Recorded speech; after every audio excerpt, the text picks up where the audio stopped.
Kanina ay narinig natin sa announcement yung maraming nagse-celebrate ng birthday this month of October. Pero alam nyo ba, sa kaparehong buwan na ito ay tinatawag natin yung mga Reformed Baptists ay buwan ng Reformasyon or month of Reformation Month. Ito yung panahon o buwan na kung saan si Martin Luther ay pinako niya yung 95 Theses doon sa pintuan sa Wittenberg Church noong 1517, October 15.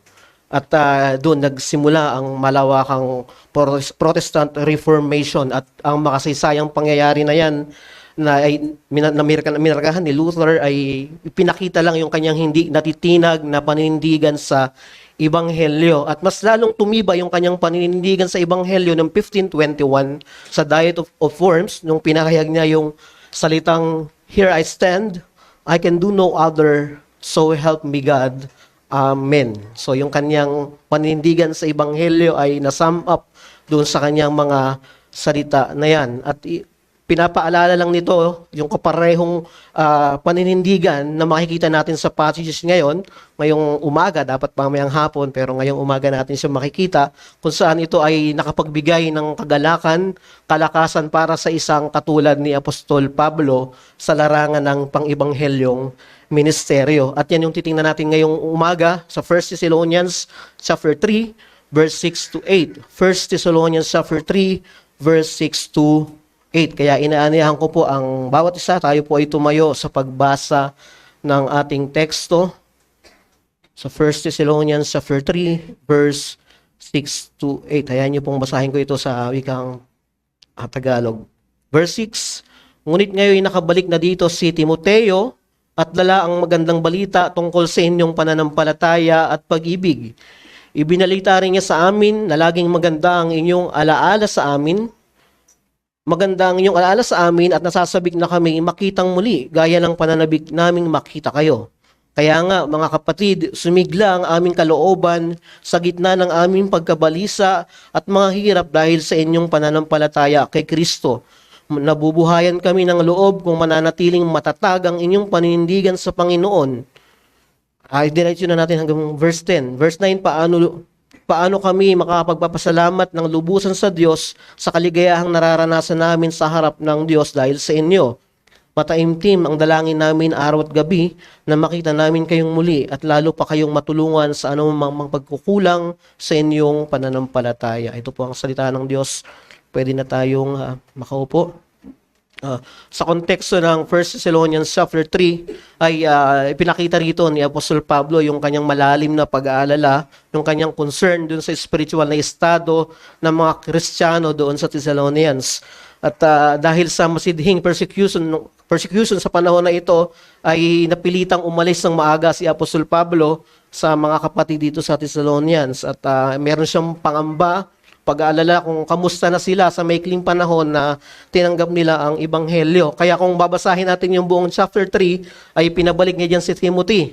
Pinasugo niya si Timothy para palakasin sila sa kanilang pananampalataya. At nung bumalik na si Timothy, ay ito yung binasa nating nangyari. Pagbalik ni Timothy kay Apostol Pablo, ay meron siyang magandang balita tungkol doon sa kanilang pananampalataya at pag-ibig. At sa kadahilan ng yan, si Apostol Pablo ay nagkaroon ng kagalakan, naaliw siya, at nagkaroon siya ng panibagong lakas sa kanyang ministeryo bilang isang apostol sa mga hintil. At nakita natin dito na ang Ebanghelyo ay hindi lang natanim sa magandang lupa, kundi ito ay naging dahilan din ng pagpapatuloy nila sa pananampalataya at lumalago sa gitna ng masidhing pag-uusig ng panahon na ito. Kaya makikita natin dito na sa verse 6 and 8 kung papaanong sinabi ni Apostol Pablo, "But now the Timothy has come to us from you," sabi niya ganon, "and has brought us the good news of your faith and love." So yung lumalago nilang pananampalataya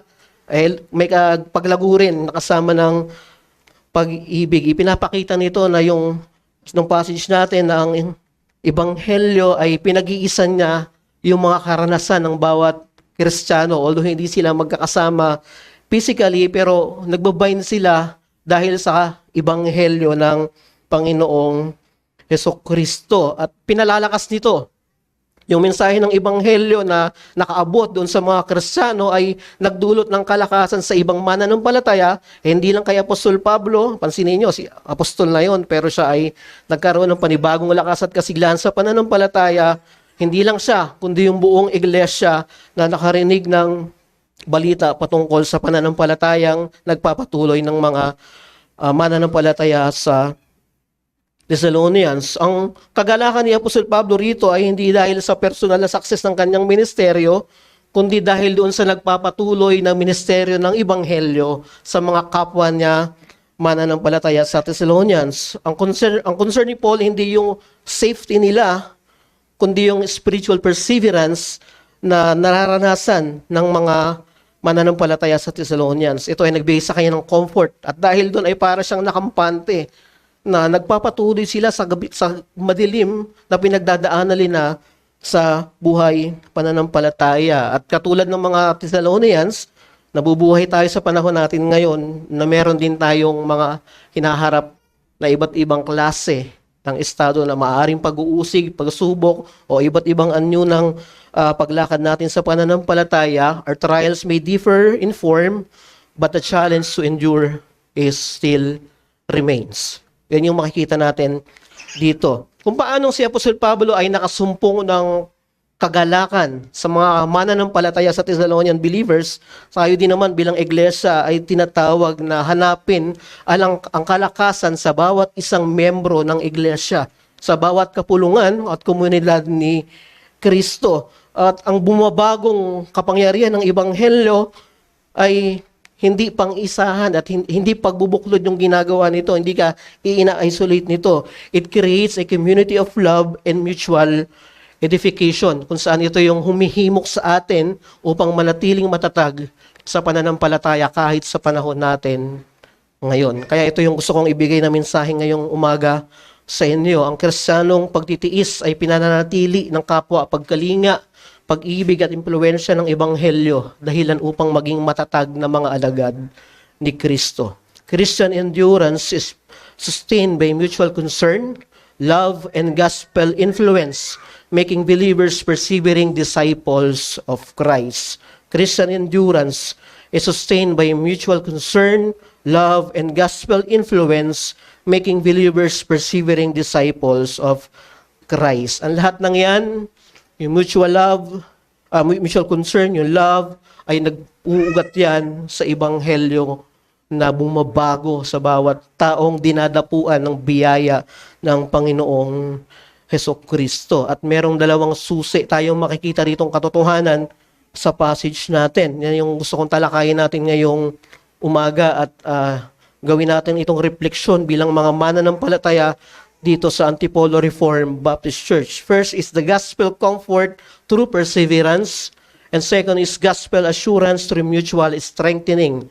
Gospel comfort through perseverance, and second is gospel assurance through mutual strengthening. Yan yung dalawang bagay na titingnan natin ngayong umaga. First is yung gospel comfort through perseverance. Yung comfort ay nagmumula, no, o pwedeng manggaling yan doon sa nagpapatuloy na estado ng isang mananampalataya na siyang humihimok, hindi lamang doon sa mga nagle-labor sa gospel, hindi lamang sa mga nangangaral, kundi sa buong kapulungan o sa buong iglesia ng Panginoong Hesukristo. Doon sa verse 7, pansinin nyo dyan, si Apostle Paul ay nagsasalita patungkol sa klase ng kaaliwan na kanyang natanggap sa pamamagitan ng perseverance o pagpapatuloy sa pananampalataya ng mga mananampalataya doon sa Thessalonians.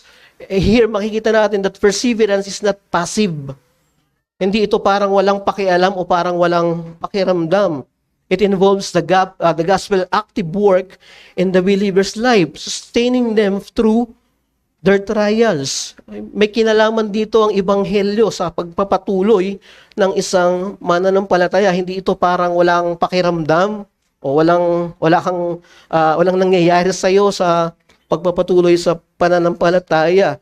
At ang kagalakan ni Apostol Pablo ay hindi nakabatay sa narinig lang ni Pablo na okay naman sila physically, maayos naman, maaring mabuti yun, maayos yung kanilang physical na estado, kundi ang kagalakan niya ay nag-uugat doon sa kanilang nagpapatuloy na pananampalataya at pag-ibig. This is a powerful testament to the gospel transformative influence sa mga mananampalataya. Ito ay isang makapangyarihang testamento na bumabago at impluwensya ng ebanghelyo sa isang Kristiyano o sa isang mananampalataya na sa kabila ng madidilim na probidensyang pinagdadaanan niya, siya ay nanatiling nakatayo sa pananampalataya dahil sa ebanghelyo. So hindi madaling magpatuloy.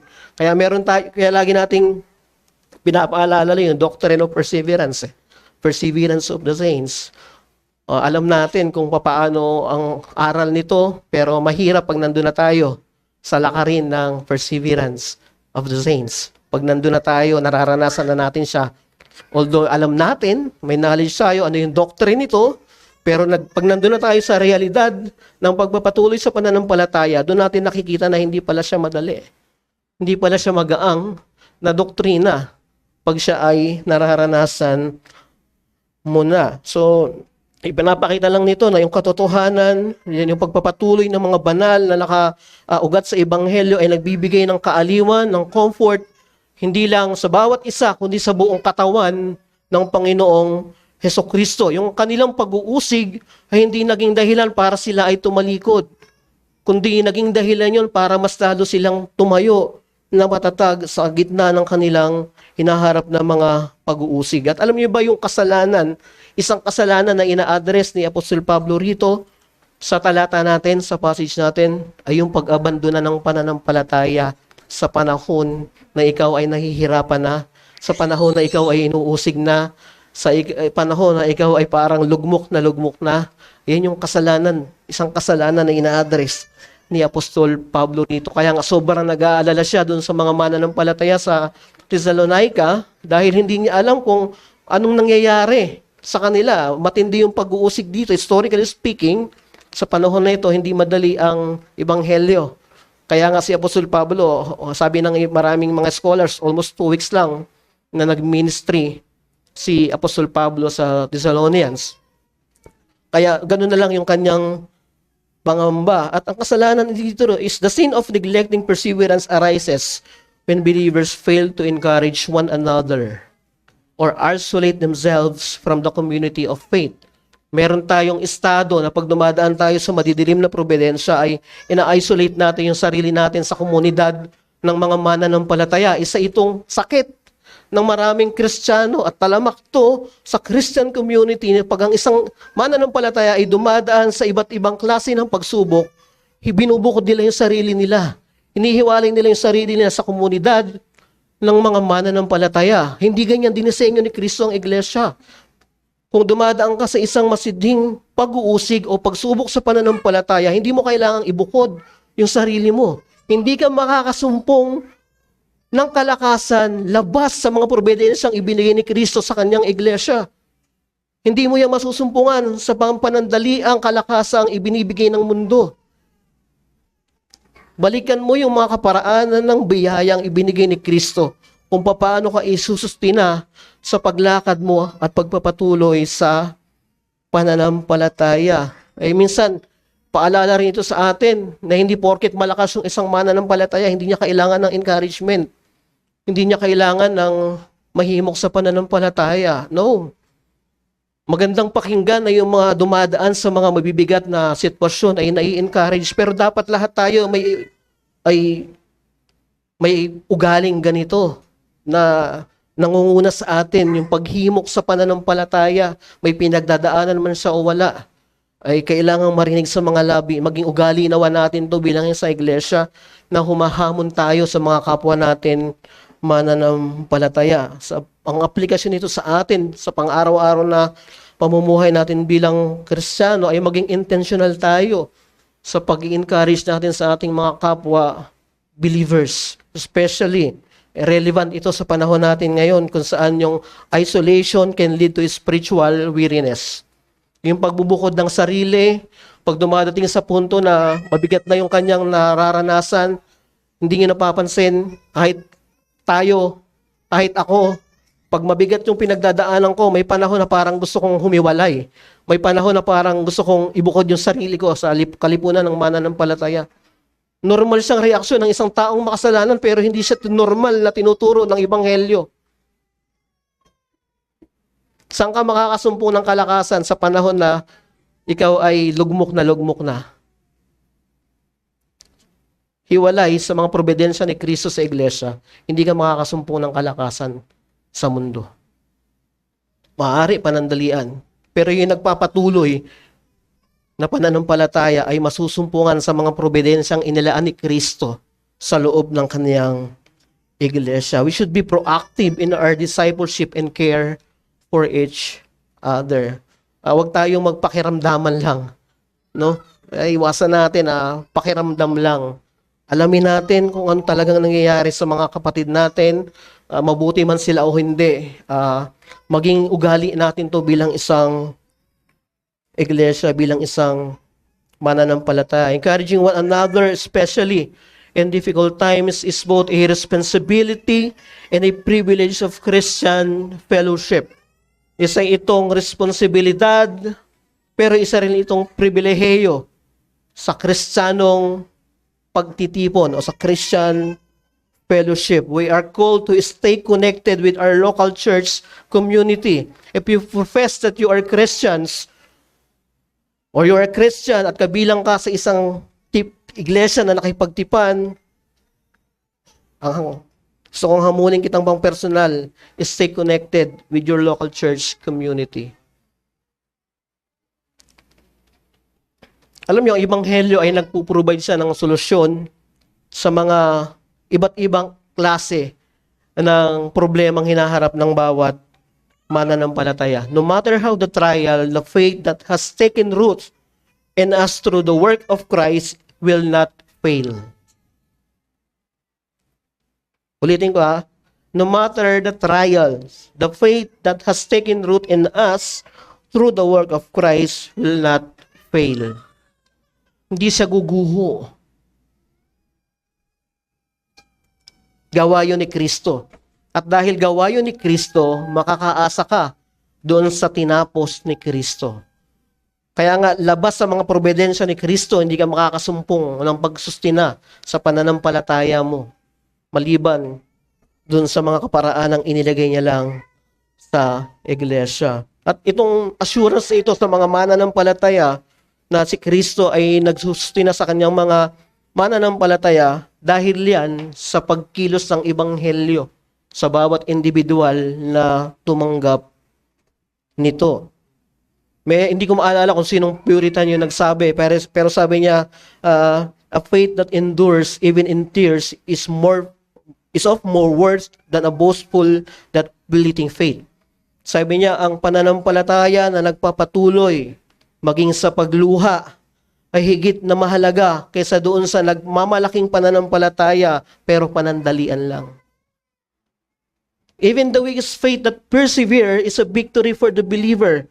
Ito ay ebidensya ng gawa ni Kristo sa puso ng isang mananampalataya. At kung mayroong aral tayong makita rito, gospel perseverance strengthens Christian community and sustain believers in their spiritual walk. Ang pagpapatuloy ng mga mananampalataya, ang Kristiyanong komunidad sa pananampalataya ay nagsusustina sa mga mananampalataya sa kanilang paglakad sa buhay Kristiyano. So ipinapakita lamang nito that the gospel is not an isolated experience. Hindi ito nakabukod na karanasan. Although na meron tayong mga pang-isahang karanasan, pero this is not an isolated experience. Idinodros niya, inilalapin niya ang bawat mananampalataya together in mutual encouragement and accountability.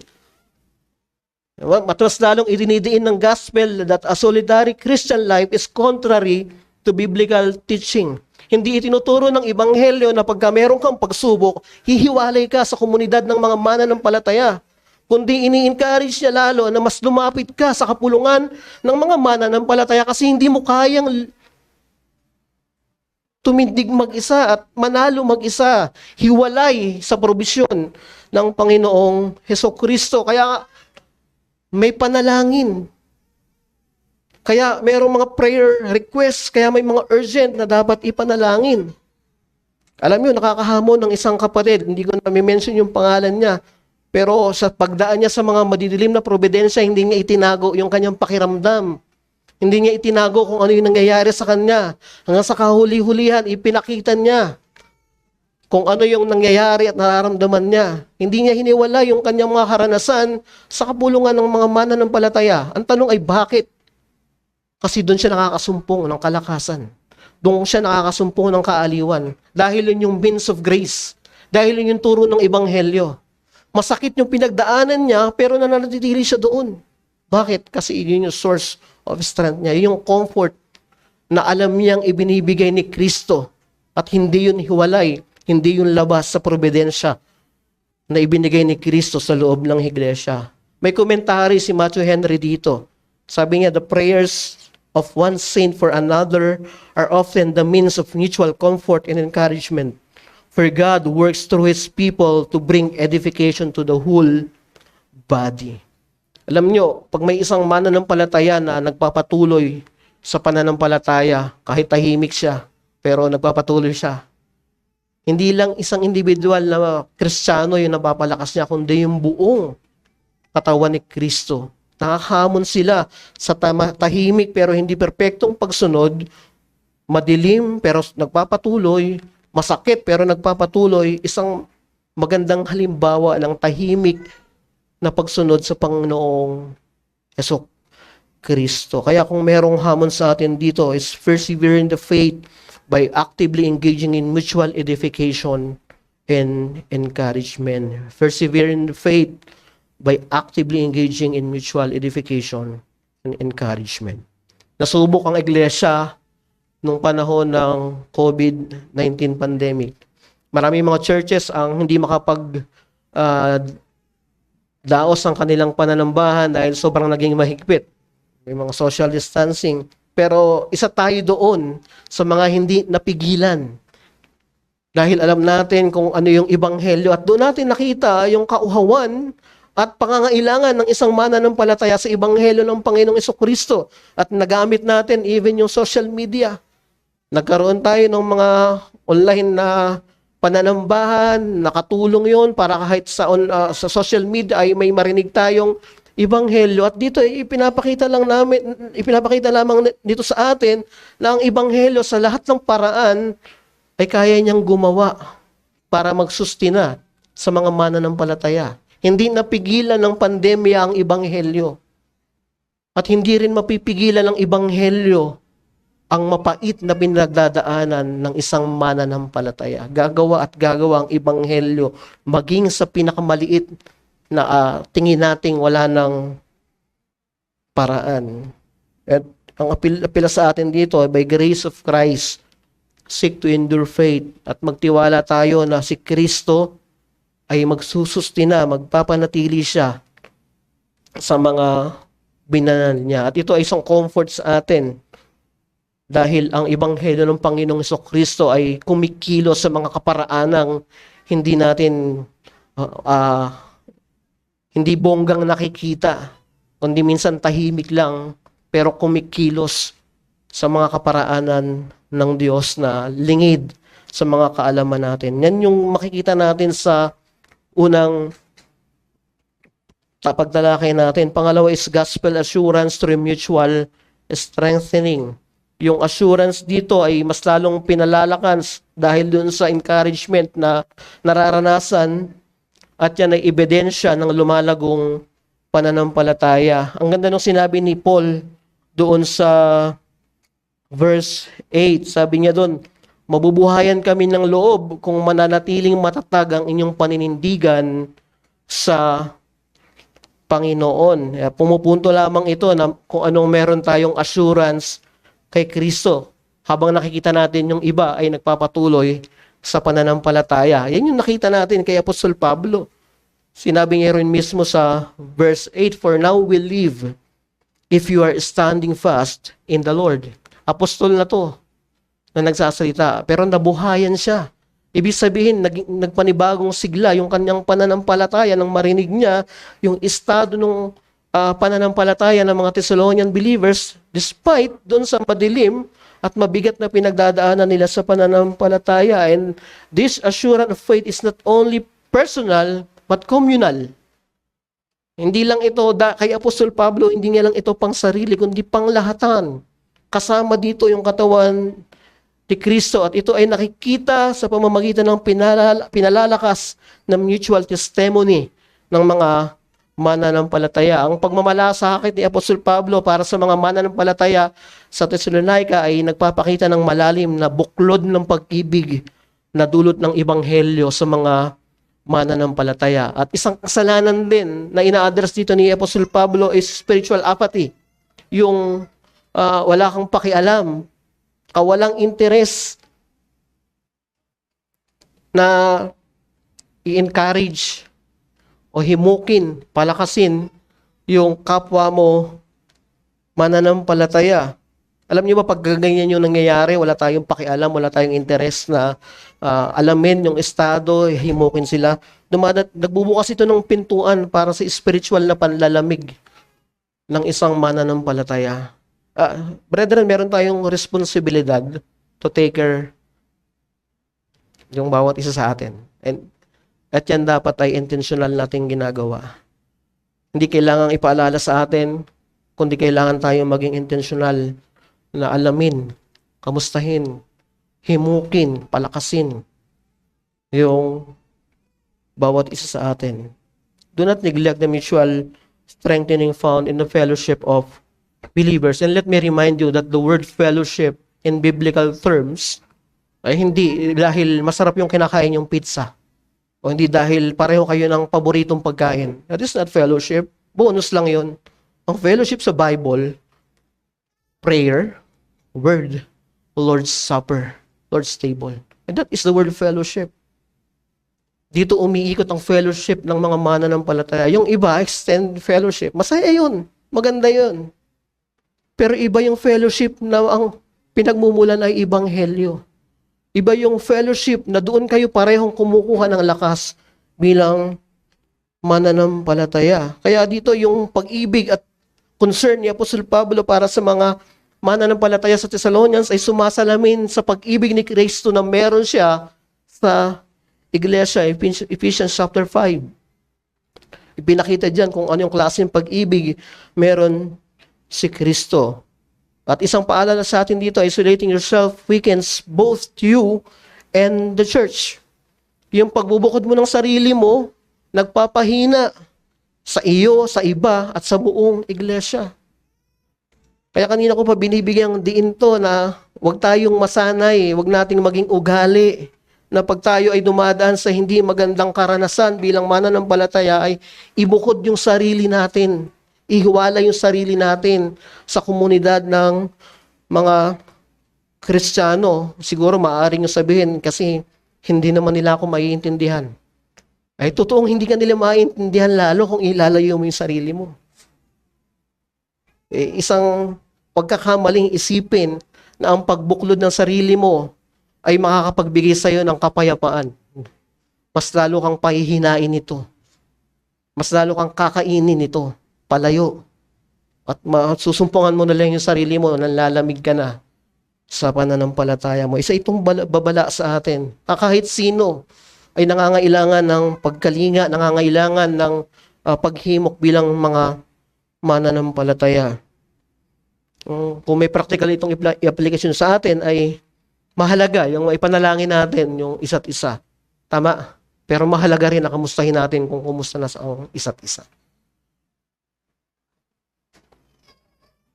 Yung mga maliliit lang na bagay, na panalangin, yung offer of words ng mga encouragement, malaking bagay yun sa kanila.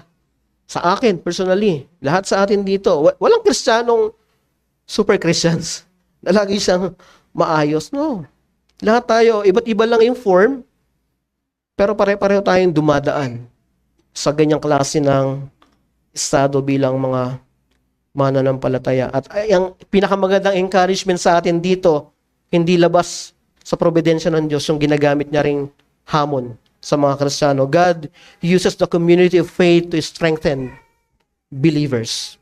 Hindi lang dahil masarap yung pizza kaya kayo nagsasama-sama, kundi dahil masarap yung ebanghelyo ni Kristo na nagbubuklod sa inyo at nagpapalakas sa kabila ng mga pinagdadaan ng iba't ibang anyo ng mga mananampalataya. At ang assurance na ito ay mas lalong lumalago habang nakikita natin ang ebanghelyo na kumikilos sa individual na buhay ng membro ng iglesia.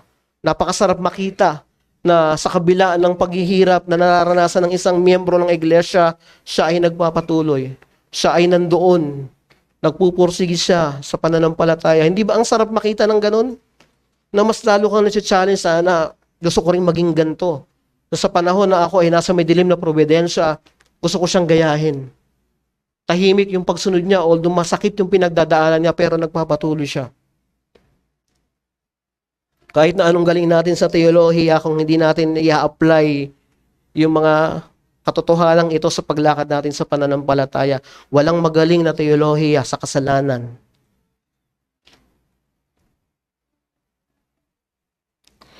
Regular fellowship with other believers strengthens our assurance. Alam niyo, yung pag-engage natin sa corporate worship, sa panalangin, yung mga accountability natin ay nagpapalawak lalo ng environment kung saan ang pananampalataya ay mas lalong nililinang. At dahil dyan, nakikita natin ang epektibong pagkilos ng ebanghelyo sa bawat Kristiyano. Napakahalaga nito na ang bawat mananampalataya ay may intensyon na pasanin yung pinagdadaanan ng isa't isa. Yan yung sinabi ni Paul sa Galatians. Bearing one another burdens. Minsan, ang sakit ng mga Kristiyano, okay naman ako, yaan mo na siya. Malalampasin niya rin yan. Huwag tayong masanay sa mga ganong ugali na wala tayong pakialam sa kapwa natin, mananampalataya. Hindi ganyan ang epekto ng ebanghelyo. Hindi ganyan ang impluwensya ng ebanghelyo. We are not called to walk the Christian life alone, but to walk together bound by the gospel. Mahirap yatang maging sundalo na mag-isa ka lang, wala kang troops. Sa pelikula lang sigurong merong ganon, mag-isa. Pero sa lakaring pananampalataya, di mo kayang lumakan mag-isa. Kailangan mo ng kasama. Kailangan natin ng isa't isa. Kaya kung merong hamon sa atin dito, mutual strengthening, kung merong aral tayo makita dito, is mutual strengthening is a hallmark of healthy gospel-centered community. Mutual strengthening is a hallmark of healthy gospel-centered community. Hindi ko malaman kung anong taon to eh. Alam niyo yung first quadrant. Narinig niyo yun, parang pyramid. Ano yun eh? First quadrant. Yung nagmo-market sila. Ayan. So, ang ebanghelyo, it creates network of support within the church. Ganyan yung nangyayari sa first quadrant. Meron silang mga support. Pag bibigyan kanya kung wala kang bibigyan kanya ng downline. Pero sa ebanghelyo, alam niyo ba, the gospel creates a network of support within the local church. Ang suporta niya ay hindi galing sa first quadrant. Ang suporta niya ay galing sa mga mananampalataya sa loob ng iglesia. At doon mo yun masusumpungan, doon mo yun mararanasan. At yan ay isang testamento o patotoo na nagsisilbing hamon sa nagpapatuloy na lakarin bilang mga mananampalataya. Whether through suffering or endurance, ang pananampalataya ng isang Kristiyano ay nakapagpapatibay sa iba at makapagbibigay hamon ng pasya sa maraming Kristiyano. So let us labor for the gospel assurance through mutual support, knowing that we reflect Christ's body and unity. Ayan yung sakit na ina-address ni Apostol Pablo sa Book of Corinthians. Dahil ang gagaling nila, dami nilang gifts, pero divided naman sila. Aanhin mo yung dami ng gifts. Aanhin mo yung dami ng karunungan. Aanhin mo yung galing sa anumang estado ng kaalaman. Kung hiwalay ka doon sa mga kaparaan ng ibinibigay ni Kristo sa kanyang iglesia. Napaka-importante nito sa atin na kung paano si Apostol Pablo ay nakasumpong ng kaaliwan at kalakasan sa mga nagpapatuloy na mananampalataya doon sa Thessalonians. Nawa, ganun din tayo. Makasumpong tayo ng kasiglahan, kalakasan doon sa mga mananampalataya, kapatid natin sa loob ng iglesia na nagpapatuloy sa pananampalataya. Huwag nating pag-usapan yung hindi naman natin kasama sa loob ng iglesia. May mga sarili silang iglesia, may mga sarili silang pinagdadaanan, may mga sarili silang karanasan. Huwag mong i-apply yung karanasan nila doon sa karanasan ng iglesia. Matuto tayo na dito tayo nakipagtipan, dito tayo nakiisa, mahalin natin to. Hindi ito perpekto, may kapintasan ito, totoo yun, pero dito tayo nilagay ni Kristo. So let us love, support, and help one another, especially pag hindi maayos yung pinagdadaanan ng mga mananampalataya. At kung gusto natin makasumpong ng kalakasan at ng renewed faith, gayahin natin si Apostol Pablo, hindi siya humanap sa iba. Nasumpungan na yon doon sa mga mananampalataya sa Thessalonians dahil sa ibanghelyong pinanghawakan nila ng may paninindigan. Nagpapatuloy sila, hindi dahil okay sila physically, dahil okay sila doon sa kanilang provisions, kundi dahil sa ibanghelyo na tinanggap nila na ipinangaral sa kanila ng isang apostol, Pablo. Kaya nandito tayong lahat hindi dahil sa kanino mang persona, kundi sa persona ni Kristo at sa mensahe ng ebanghelyo niya na nagbigkis sa atin. Iba't iba tayo ng mga karanasan, iba't iba tayo ng kaisipan, iba't iba tayo ng background, iba't iba tayo ng gusto, pero pinag-isa tayo dahil sa ebanghelyo ng Panginoong Jesucristo. Nawa ay maging ugali natin to na magkaroon tayo ng pakialam sa isa't isa bilang miyembro ng iglesia. At kung meron tayo dito ngayong kasama na wala pa sa Panginoong Jesucristo, ito yung disenyo ni Kristo sa iglesia.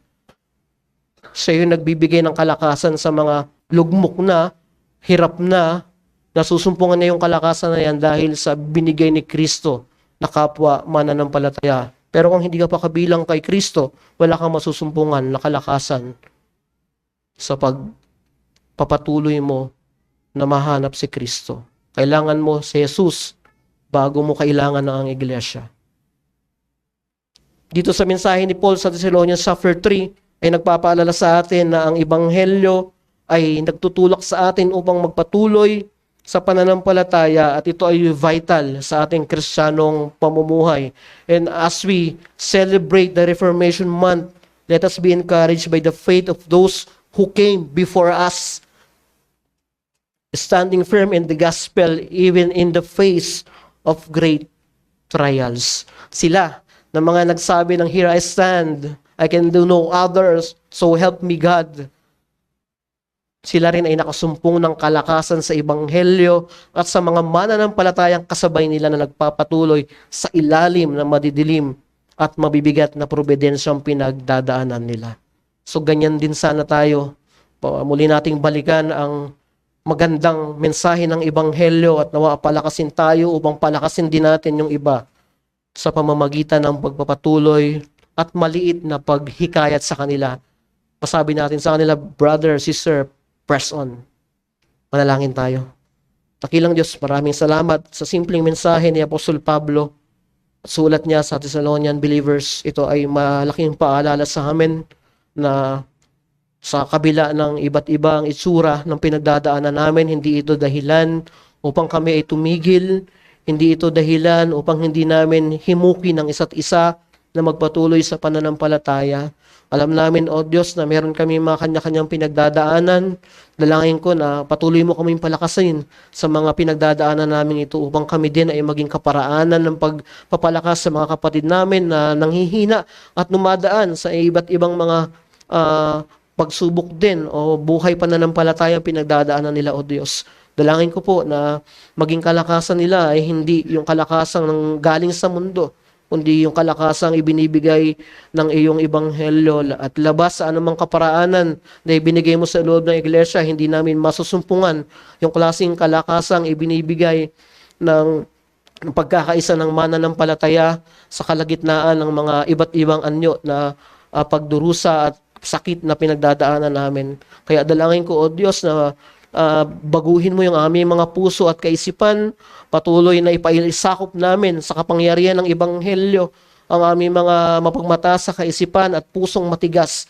Dalangin namin ang pagdurog nito, O Diyos, ang estado na meron kami na hindi nakakatulong sa aming spiritual na buhay, na ay gisingin kami ng mga paalalang ito ng inyong salita. Tulungan mo kami na magpatuloy bilang isang iglesia na nagpapahalaga sa bawat isa, umiibig at inaalala na kung kamusta na ba ang mga kasama namin sa pananampalataya.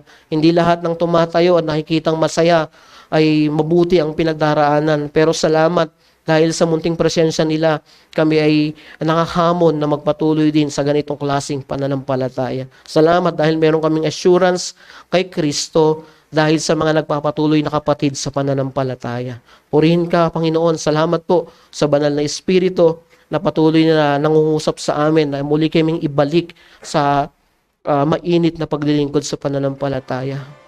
Marami pong salamat na madalangin namin itong lahat sa pangalan ni Jesus. Amen.